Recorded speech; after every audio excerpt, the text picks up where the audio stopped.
Welcome to this week's episode of Jonathan on Money. This is episode number 129. So, we're in the heart of the high holiday season. Actually, by the time this drops, we should be heading into the home stretch with only Shmini Atzeret and Simchas Torah left. Lots of holidays all at once, and it's during this time of year where I always reflect on my favorite and least favorite holidays. Since no one asked, I'll give you my top three and bottom three holidays. First, the bottom three holidays, Rosh Hashanah, super long davening, nothing really gets me excited about the day. I used to get enthused about a long Tekiah Gedola, but post elementary school, this just doesn't do it for me anymore. I do like dipping the apple in the honey, and I like honey on my challah, which not everyone does. Next is Tisha B'Av. It's a sad day, the saddest day on the Jewish calendar, and it's a tough day. Third is Shmini Atzeret. There's just nothing there for me. Just a day getting ready for Simchas Torah. Now for my top three holidays. First, Thanksgiving. I didn't say they had to be Jewish holidays, by the way. All the perks of a yontif, like a big meal, but no long davening, can watch football, and I like the chilly weather. Two, Pesach, the first days, and the Seders are my favorite part of the year. It is meaningful to remember the Seders with my whole family and my grandparents telling me about the Seders that they had with their grandparents. Lots of traditions and history. I also love seeing what my kids did in school in preparation for the holiday. I enjoy a cup of wine or four with my dinner. Oh, and the Hillel sandwich is one of my favorite sandwiches of all time, and I wish we had that all year. And finally, number three is Shavuos. Cheesecake, which is a geschmack cake, and there's basically no other preparations involved. Also, the weather is literally perfect that time of year. Not too hot, not too cold, just perfectly geschmack. I'm also a pretty big fan of Simchas Torah night, which is coming up, but less so of Simchas Torah day, which is a disjointed service, but promises to have a good kiddush. At night, the kids are pretty stoked about dancing with the Torah and candy bags. We go to multiple shuls, including Chabad, and partake in their night kiddush, which has something for everyone. Anyway, now that you know my feelings on all the holidays and where they rank, I imagine this will be helpful to you, to your life, or not. Feel free to let me know what your favorite holidays are. I always love to connect with my listeners. Shifting gears a bit, my upcoming fall live webinar will continue on October 16th at 8:30 a.m. on Structuring Buy-Sell Agreements Right, What Advisors and Owners Need to Know, featuring Jack Elder, head of CBS Advanced Sales at Comprehensive Brokerage Services, and I'll be sure to include the registration information in the show notes to this episode. Okay, now for today's agenda. My talking points this week will discuss the real reason you can't get ahead financially. Our quote this week is from Andrew Carnegie about actions over words. I'll spend the last half of the episode answering listener questions, including an honest assessment of Trump's as president as it relates to the economy. And finally, we're going to end with an actual idea to implement your investing life, where we'll discuss how to have an impact with your portfolio by investing based on your religious values. With that, let's jump into this week's talking points. So I received the following question recently, which is this, and it's a long one, so bear with me. My question is how to get out of this financial rat race. By any objective measure, I make a good living. The problem is that the spending never seems to end. I spend well into the six figures for yeshiva tuition, 30K in property taxes, 40K in vacations, more than 25K a year on car leases, 40K in sleepaway camps, new clothes for Yontif every year, and more. We could cut out some items, but we don't want to be the only one in the family in our social circles cutting back. The tipping point for me and the catalyst for reaching out was a Shalom Zachar I attended this past summer.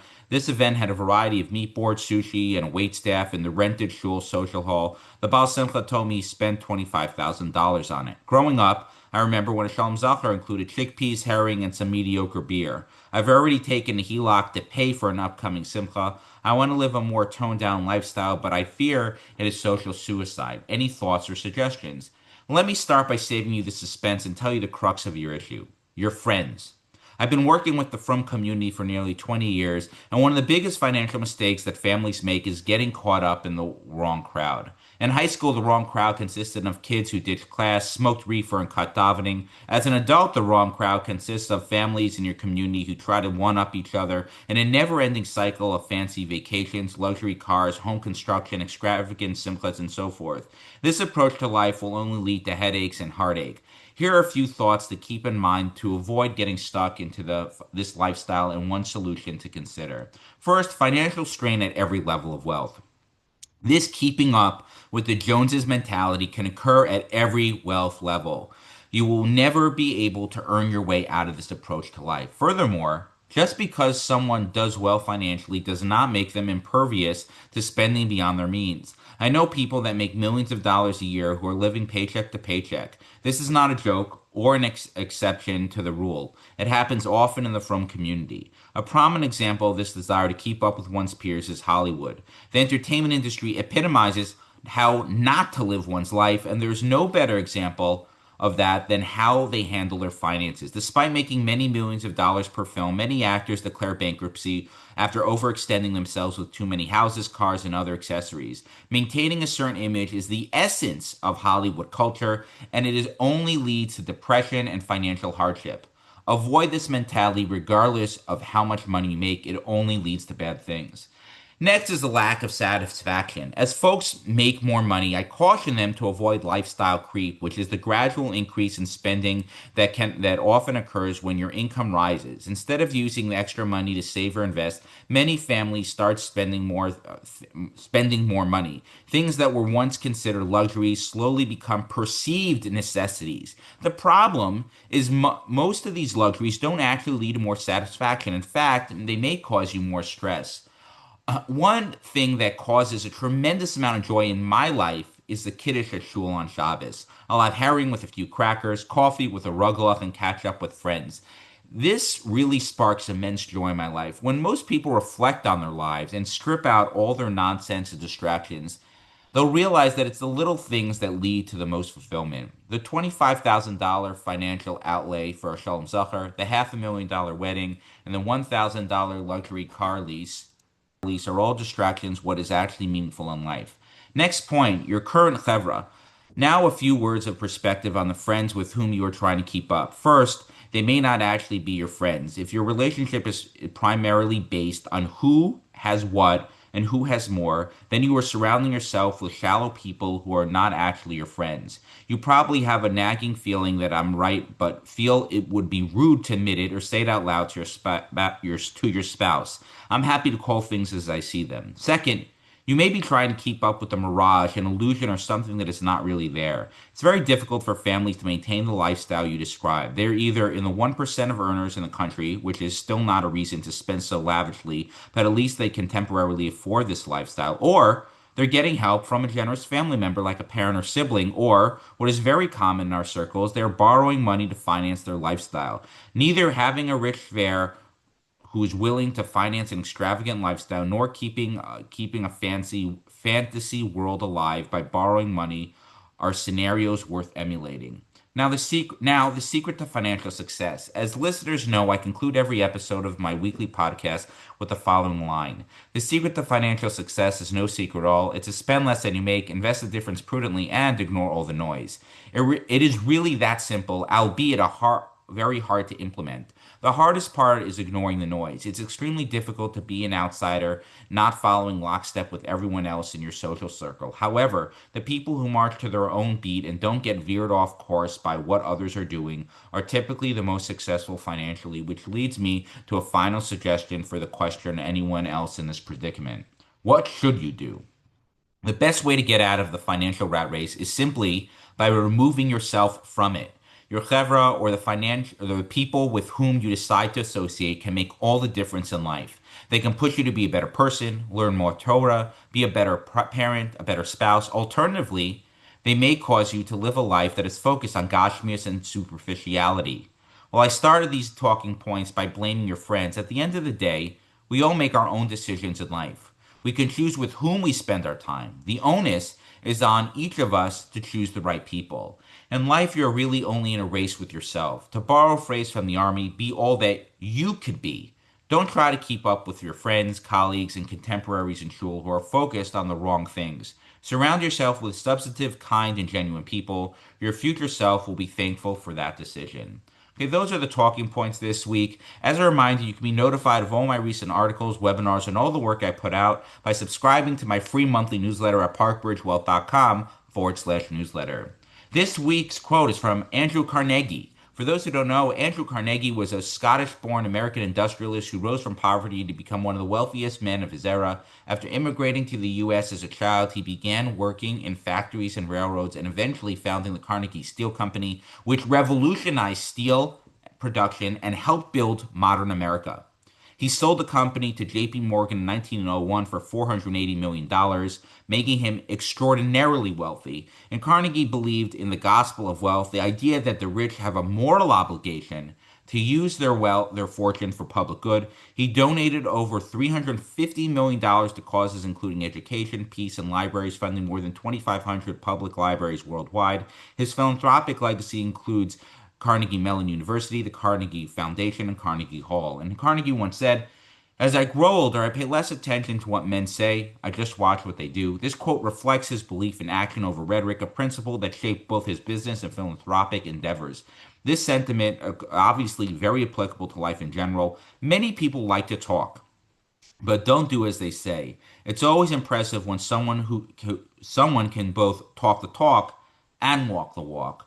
Where I find this particularly interesting is the investment business. Years ago, I sat down with a few hedge fund managers. They had financial planning questions, and during the course of our conversation, they opened up to me and said even though they actively manage their clients' portfolio through the hedge fund strategies that they utilized, most of their personal money was passive investments like ETFs and index funds. It makes you wonder, if folks who are in the active management business are actually investing in more passive products, then what do they truly believe makes sense for their clients and for themselves as an investment strategy?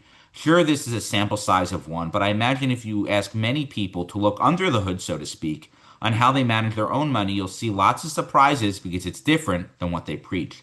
Remember, watch what people do and pay less attention to what they say. Okay, now let's jump into this week's financial questions. If you do have a question, feel free to submit it to me and it may be answered in a future episode. Okay, first question. What are your thoughts on this movement to put private equity into 401k? It's ridiculous but not surprising. One, private equity is a sophisticated investment and should only be accessible to sophisticated investors who can afford to blow themselves up. Most participants in 401k plans don't know how to size their position appropriately and will likely allocate too much of their portfolio to this area. Two, private equity is expensive, which will be a drag on performance.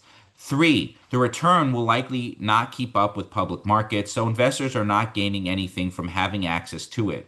Four, it's illiquid. Imagine the type of private equity. I imagine that the type of private equity which is put into 401k plans will have more liquidity than traditional private equity. But the reality is that many investors won't know how to manage this element of illiquidity in their portfolio and will likely lead to problems. Five, it offers no diversification benefits that stocks, bonds, and cash don't already offer. At the end of the day, large private equity firms want to access retail money because it's a large pool of capital that will pay them big fees. The 401k space is the best way to access retail investors' money since there's a lot of money there and it is unlikely that any income and net worth thresholds will be required to participate in this asset class, which makes it easier for PE firms. However, investors should beware. I personally would not select PE as an option in my 401k for the reasons that I just mentioned. Next question. What's your honest assessment of Trump's performance as president strictly as it relates to business and the economy? He obviously has been great with cracking down on anti-Semitism, but tariffs and the like, I'm really not sure. So he is a pro-business president, but I wish he would tone down his rhetoric and not make everything into a spectacle. There may be some merit to this desire to put tariffs on some countries, i.e. China, but his sweeping tariffs and the manner in which he has implemented it is not helpful to investors. A quieter and more targeted approach would likely have been better. In today's world, however, where many of the folks that run for office hate our country, hate Jews, hate Israel, are socialists, or certifiably brain dead, it's nice to have a president that is none of those things. However, if he toned it down a bit and didn't act so erratically, the market would be less volatile in the short term. This would minimize stress in mine and my clients' lives. Next question. During tax season this year, I was hit with a major tax bill. I was quite upset, still am. My financial advisor diversified my portfolio and it caused adverse tax consequences. I vaguely remember discussing tax implications with him, and I know it needed to be done since my portfolio was too concentrated in some areas and was a bit disjointed in others. My questions are: one, what can I do to mitigate this large tax bill? And two, is my frustration with my financial advisor justified since he triggered this tax consequence? So I'm with your financial advisor on this one, unless something is missing from your description of what occurred. You said in your question that you need to diversify your portfolio to mitigate risk and that the tax ramifications were discussed with you. So, what are you angry about? Are you upset that you need to pay taxes? The solution to that is simple: don't pay them and go on an all expense paid vacation to Otisville. In terms of how to mitigate this tax liability, it seems like you already paid that tax bill, so there's nothing to do at this point. Cry about it for another day or two and then find something else to focus on. However, going forward, there are things you can do to minimize your taxes. These may include contributing to your tax advantage account like an IRA, 401k, 529, HSA, etc. You can use a more tax efficient investments. You can also utilize losses within your portfolio to offset gains and give to charity. There may be other strategies you can implement, but I would need more specifics to give you advice. You should also speak with your CPA, who should be advising you on tax matters. One final thing, which is don't let paying taxes ruin your life. It's inevitable and a requirement to live in this country. When you make a lot of money, you will need to pay taxes. There's no way around that. Suck it up and move on with life. Next question. Generally, I strictly abide by the passive index buy and hold investing philosophy. As such, I have several domestic and international ETFs. I like having exposure for diversification purposes, but wonder if a passive approach is the correct approach for emerging markets. My concern regarding emerging markets is due to the volatility, lack of transparency, and government oversight. Would a more actively managed approach make more sense? If so, which funds do you like? This sector makes up only 5% of my overall portfolio. So I have a somewhat similar philosophy, and for the reasons you mentioned, I use active management for emerging markets and other sectors that are less transparent and more disjointed. In terms of what fund to use, I'd recommend paying someone to help or doing your own research to the best of your ability as a novice investor and pick what you think makes the most sense. Remember, friend, I'm happy to give you general guidance, but if you want specific advice or recommendations, you need to pay me. About once a year, I need to remind people that I'm not running a charity. This may come as a surprise to the dozens of people who ask me questions every month, but it's worth reminding people. Here's a hint for you. If it only makes up 5% of your portfolio, and we could debate if that's the correct allocation or not, it likely won't be too impactful to your life. Wishing you much mazel on what active funds you choose. Final question this week. Are you worried about that you will run out of ideas for your articles, webinars, and podcasts? Nice questions. The answer is no. While there are a finite number of timeless principles in personal finance, there are an infinite number of scenarios to apply them to. As a practitioner in the field and consumer of lots of personal finance content, there are always new facts, patterns that come up. From time horizons to family dynamics, career decisions, levels of wealth, where you live, temperament, risk, and I could go on and on. Additionally, things change in the investment world and in policy, i.e., taxes, etc. This adds further permutations on how the core principles may be applied. Jason Zweig, the longtime personal finance columnist for the Wall Street Journal, who I've quoted a number of times, once wrote, I was once asked at a journalism conference how I defined my job. I said, my job is to write the exact same thing between 50 and 100 times a year in such a way that neither my editors nor my readers will ever think I'm repeating myself. That's because good advice rarely changes, while markets change constantly. The temptation to pander is almost irresistible, and while people need good advice, what they want is advice that sounds good. So hopefully readers, listeners, viewers of my content appreciate the themes that consistently come up, but also consistently learn from from the ways they can be applied in various different scenarios. Okay, that's it for financial questions this week. And by the way, if you have a more involved personal finance situation, you can feel free to reach out directly to me, and perhaps my team and I can help you. The best way to get a hold of me is via email at jonathan@parkbridgewealth.com. I'd finally like to end with a timely, actionable idea that listeners can implement to their own financial lives. And today's timely idea is going to continue on the theme we've been focusing on, which is how investors can have an impact with their money. Another way to do that is some investors like to adhere to certain religious values when investing. Sometimes a values based approach is shaped by one's religious beliefs. For example, when working with Muslim clients, I've complied with religious parameters by avoiding haram or forbidden goods and services involved in the business of alcohol, tobacco, pornography, and pork products. Additionally, Muslim rules concerning interest or riba may require the investor to exclude companies with too much debt as a percentage of their assets. Excessive interest on this debt is also considered to be haram. This restricts investing in conventional banking and insurance sectors unless the company earns 5% or less interest and the dividend income derived from that interest is donated to charity. Following this framework may require buying individual securities. However, similar to ESG philosophy, there are funds that will implement this framework for you. These funds aren't as well advertised as their ESG counterparts, but are worth considering. There are also several ETFs that claim to be Sharia compliant. As I mentioned before, and will highlight again in many different episodes, it's imperative to review your holdings before investing to ensure that they may meet your investors or clients' standards. These fund companies may knowingly or unknowingly insert companies that don't comply with your specific value system. That's why it's important to double check before investing. And with that, it's a wrap for this week's show. Any comments or questions, feel free to reach out directly to me via email. I love hearing from my listeners. And finally, the secret to financial success is no secret at all. It's to spend less than you make, invest the difference prudently, and ignore all the noise. See you next time on Jonathan on Money.